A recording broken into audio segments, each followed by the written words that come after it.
Yes, dear children, let us see today Bronsted-Lowry concept. We saw about Arrhenius theory yesterday, okay, and where it was acid is a proton donor and base is a OH minus donor. So that's what we saw with Arrhenius concept. Now today we are going to see the next step because there were so many limitations in Arrhenius, okay. So let us see whether this Bronsted-Lowry theory is able to rectify all those limitations. Okay. Now, according to Bronsted-Lowry, also these two are two people. They are two people who have worked together. According to them, also an acid is a proton donor, but a base is a proton acceptor. There it was OH minus donor. Okay. Here it is a proton acceptor. So here I have given some examples. HCl plus water is giving you H3O plus Cl minus, NH3 plus water, NH4 plus OH minus, and HCl plus NH3 is giving you NH4 plus and Cl minus. And acetic acid plus water is giving you hydronium ion and acetate ion, and carbonate ion plus water is giving you a bicarbonate ion and OH minus. This is bicarbonate. HCO3 minus is bicarbonate. Now, look what is happening here.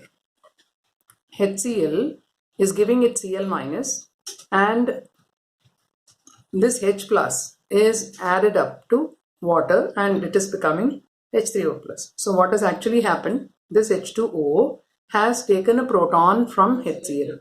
So this is a H plus donor. It's a proton donor. Okay. And this is a proton acceptor. So in the first equation, HCl is acting as an acid and H2O is acting as a base because it is accepting a proton. This is donating a proton. In the next case, NH3 is becoming NH4 plus. That means NH3 is accepting a proton from water.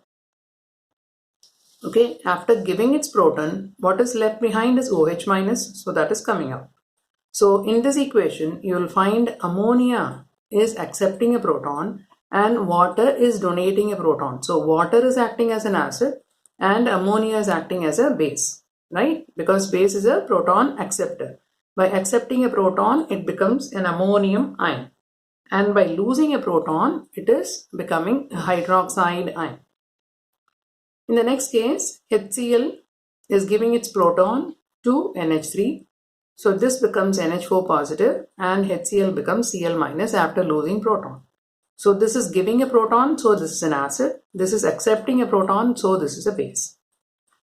In the next case, what you find? CH3COOH is giving a proton to water. So water becomes hydronium ion and it becomes CH3COO negative, that is acetate ion. Then in this case, this is giving a proton, so this is an acid. This is accepting a proton, so this is a base. In the next case, carbonate plus water. Now, not necessary that all of them have to be neutral molecules. Even ions can be declared as acid or a base. Now, this CO3 minus is accepting a proton from water and it is becoming a bicarbonate ion. Okay. So this is accepting a proton. So this is acting as a base. So this is giving a proton. So this is acting as an acid. Okay. So you have to be very clear which is acting as acid, which is acting as base. Right.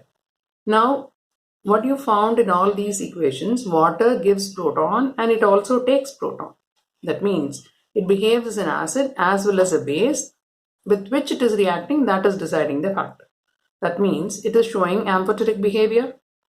But in the case of water, the change lies in proton alone. Is it not? If water is adding up a proton, it becomes H3O plus. When water is giving a proton, it becomes OH minus, right? So water is considered as amphiprotic. It is considered as amphiprotic because only proton is involved in the exchange process. So it is called as amphiprotic. Right? Okay. Now let us see what is meant by a conjugate acid-base pair. Now an acid-base pair differs by one H plus, like H2O and H3O plus. if I put it as H2O and H3O plus. The difference lies in one proton. Same way, if I put water and OH minus, again the difference lies in one proton, right? So let us see here. HCl, Cl minus. So Cl minus is obtained after losing proton. Then NH3 has gained a proton to become NH4 positive. Water has taken up a proton to become H3O plus. Then water has given a proton to become OH minus. CH3COOH has given a proton to become acetate. Is it not? So now, which is giving a proton, which is capable of gaining a proton, that is going to decide which is acid, which is base. Now HCl has given up a proton, so this is an acid. And Cl minus is ready to take up a proton, so it is a base. Right? Ammonia is a base because it is gaining a proton. Now NH4 plus can give a proton, so it is acting as an acid. Right? Now in this case, water is gaining a proton, so it becomes a base. And H3O plus is an acid because it can give a proton to become water. Right? H3O plus, by giving a proton, what is left behind is water.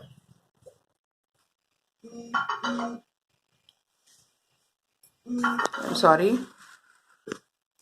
H3O plus, after losing a proton, will become water. Okay, so this is acting as an acid because it's giving a proton.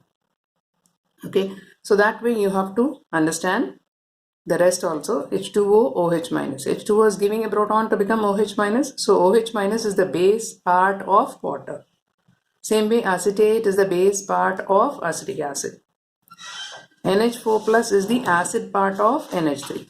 H3O plus is the acid part of water. So like that you have to understand very clearly. Now look at this. HCl plus water is giving you H3O plus plus Cl minus. Now let us pair it up. Now what kind of pairing you see? HCl with Cl minus. That is, after losing a proton it will become Cl minus. Now this water after gaining a proton will become H3O plus. Right?